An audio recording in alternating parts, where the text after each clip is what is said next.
দুদিন আগে আমি SH11A অর্থাৎ স্টেট হাইওয়ে 11A যে রাস্তাটি রয়েছে বাগডাহরা থেকে হয়ে আমাইপাড়া হয়ে নাকুরতলা হয়ে যেটা সোজা চলে যাচ্ছে চুনাখালি, সেই রাস্তায় হঠাৎ করে বাম্পার দেওয়া হয়েছে।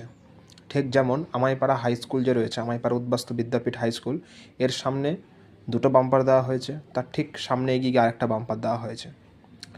নাকরতলাতেও দেখলাম আরেকটা বাম্পার দেওয়া হয়েছে, কারণ আমি কিছুদিন আগে লালবাগ গিয়েছিলাম নিজস্ব কিছু কাজে।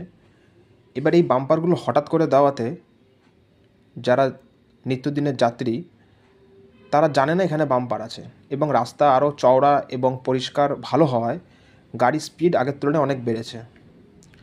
বিগত 2-3 দিনে 3-4টে অ্যাক্সিডেন্ট হয়েও গেছে, খাম হয়েছে অনেকে, কারো হয়তো হাতে চোট পেয়েছে, পায়ে চোট পেয়েছে, এবং অ্যাক্সিডেন্ট হওয়ার সমস্যা প্রবণতা আরও বেড়ে যাচ্ছে।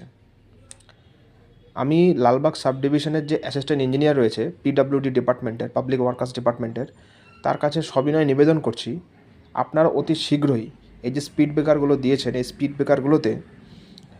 ব্রেকারগুলোর রিমার্ক করে দিন। অর্থাৎ লাল কালো সাদা কালো যে দাগ হয় রোডসের নিয়ম অনুসারে, এগুলোকে দিয়ে যথাযথভাবে চিহ্নিত করে দিন, এবং কম করে হলো 100 থেকে 150 মিটার দূরত্বে 2-3টে সাইনবোর্ড টাঙিয়ে দিন যে সামনে বাম্পার রয়েছে, আপনারা গাড়ি ধীরে চালান, নচেত কোনো না কোনো নিরীহ ব্যক্তির প্রাণহানি হয়ে যাবে।